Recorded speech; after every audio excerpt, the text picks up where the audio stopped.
आज मैं आपको सुनाऊंगा कंजूस मक्खी चूस की एक मजेदार कहानी। एक नगर में शमशाद नाम का एक व्यापारी रहता था। उसका कारोबार दूर दूर तक फैला था। वह बहुत अमीर था, लेकिन वह पहले दर्जे का कंजूस था। एक एक पैसा वह देखभाल कर खर्च करता था। शमशाद इतना कंजूस था कि भोजन में सूखी रोटी एक सब्जी के साथ खाता था। घर के बने सीधे सादे कपड़े पहनता था। घर में कोई नौकर चाकर नहीं रखता था। सारा काम उसकी पत्नी स्वयं करती थी। उसकी कोई संतान नहीं थी। उसे जहाँ कहीं जाना होता पैदल जाता। सभी लोग जानते थे कि वह बहुत धनी है परंतु कंजूस है। लोगों ने उसका नाम मक्खी चूस रख छोड़ा था। वह जैसे तैसे जो भी कमाता उससे सोने के सिक्के बनवा लेता। शमशाद के घर के पीछे एक बड़ा बगीचा था। वहाँ वह रोज सुबह शाम सैर करने जाता था। उसी बगीचे में एक पेड़ के नीचे उसने एक बड़ा सा घड़ा मिट्टी में दबा कर रखा हुआ था। जो भी दौलत वह इकट्ठा करता, सोने के सिक्कों के रूप में उस मटके में डाल देता। शाम हो जाने पर वह घर में केवल एक दिया ही जलाता था। यदि उसे या उसकी पत्नी को घर के किसी दूसरे कोने में काम हो, तो उसे वही दिया उठाकर ले जाना पड़ता था। शमशाद अपनी जोड़ी हुई दौलत के बारे में किसी को नहीं बताता था। यहाँ तक कि उसकी पत्नी को भी इस बात का आभास न था कि उसका पति इतनी दौलत इकट्ठी कर रहा है। वह समझती थी कि उसके पति का कारोबार मंदा है, इस कारण वे रूखा सूखा भोजन खाकर रहते हैं। शमशाद की पत्नी शहनाज बेचारी बहुत सीधी सादी थी। वह घर से बाहर नहीं निकलती थी। इस कारण वह ये भी नहीं जानती थी कि लोग उसके पति को कंजूस मक्खी चूस नाम से पुकारते हैं। उसकी इच्छा होती कि वह नए नए कपड़े पहने, आभूषण बनवाए, लेकिन पति की आमदनी बहुत कम जानकर वह किसी भी चीज की फरमाइश अपने पति से नहीं करती थी। यदि किसी वक्त भोजन में सब्जी या रोटी बच जाती थी, तो शमशाद उसे फेंकने न देता था। वह उसी बचे भोजन से दूसरे वक्त पेट भर लिया करता था। कंजूसी का आलम यह था कि वह घर में जूते या चप्पल पहनना पसंद नहीं करता था। वह कहता था, जूते जितना कम पहनूंगा उतने ज्यादा समय साथ देंगे। घर में जूते चप्पल की क्या जरूरत है, बिना बात घर में पहनने से वे घिसेंगे ही। बाजार में नाई से बाल कटवाने जाता तो सारे बाल सफाचट करा आता, ताकि कम से कम 6 महीने तक नाई के पास जाने का झंझट ही न रहे। घर के दरवाजों या खिड़कियों को तब तक बंद न करता जब तक बहुत ज्यादा जरूरत न होती। उसका विचार था कि बार बार दरवाजा खोलने बंद करने से दरवाजों के जोड़ घिस जाते हैं। भीतर पहनने के कपड़े रोज नहीं धुलवाता था। उन्हें एक दिन एक तरफ से पहनता था, दूसरे दिन पलटकर दूसरी तरफ से, ताकि साबुन का खर्च बचे। शमशाद हर रोज पैसा बचाकर कंजूसी करने की नई नई तरकीब सोचा करता था। वह सुबह शाम बगिया में टहलने जरूर जाता था।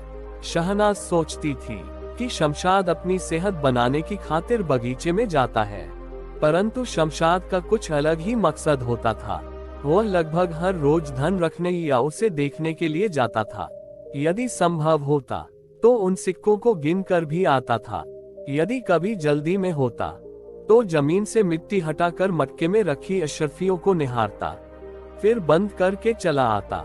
ये सिलसिला काफी समय से चला आ रहा था, परंतु एक दिन एक चोर ने बगीचे की दीवार से शमशाद सेठ को पेड़ के नीचे धन छिपाते देख लिया। उसकी निगाह उस धन पर अटक गई और वह रात होने का इंतजार करने लगा। रात होते ही चोर पूरे मटके की सारी अशरफियां निकालकर 9-2-11 हो गया। सुबह को शमशाद चोरी की वारदात से बेखबर बगीचे में सैर करने पहुंचा। जब वह उस पेड़ के पास पहुंचा तो उसका कलेजा धक से रह गया। जहां उसका मटका था वहां मिट्टी खुदी हुई थी और खाली मटका दिखाई दे रहा था। शमशाद ने सोचा कि जल्दी से घर जाकर पहले पत्नी फिर पुलिस को इसकी खबर दूं, परंतु पैर थे कि दुख और घबराहट के मारे आगे बढ़ने का नाम ही नहीं ले रहे थे। वह 2-4 कदम ही चला था कि बेहोश होकर गिर गया। जब बहुत देर तक वह घर नहीं पहुंचा तो उसकी पत्नी बगीचे में पहुंची। जैसे तैसे पड़ोसियों की सहायता से शमशाद को घर लाया गया। सदमे के कारण वह बीमार पड़ गया। हर रोज वैद्य उसे देखने आता, परंतु दवा का कोई लाभ नहीं हो पा रहा था। उसने पत्नी को चोरी के बारे में बताया तो वह सुनकर सन्न रह गई। वह भी धन की चोरी की बात सुनकर दुखी रहने लगी। शमशाद की बीमारी का हाल सुनकर उसका परम मित्र घनश्याम उससे मिलने आया। जब उसने मित्र की आपबीती सुनी तो वह समझ गया कि शमशाद की बीमारी का कारण धन की चोरी का सदमा है। उसने तुरंत वैद्य का इलाज बंद करा दिया। घनश्याम शमशाद से बोला, तुम जानते थे कि तुमने धन कहाँ रखा है?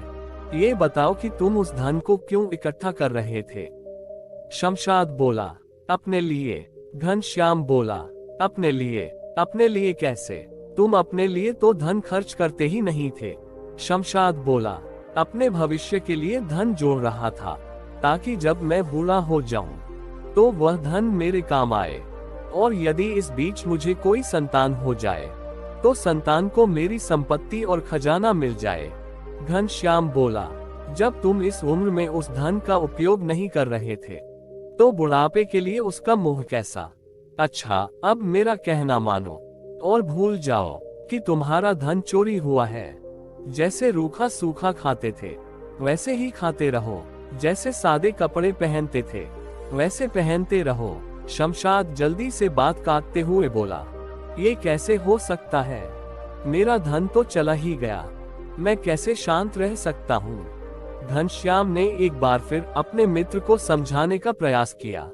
मित्र, जिस धन का तुम्हारे लिए उपयोग नहीं था वह बेकार ही था। अब वह धन तुम्हारे पास रहे या किसी और के, इससे क्या फर्क पड़ता है? हो सकता है कि वह चोर उस धन को गाड़ कर रखने के बजाय अपने परिवार के लिए खर्च करे।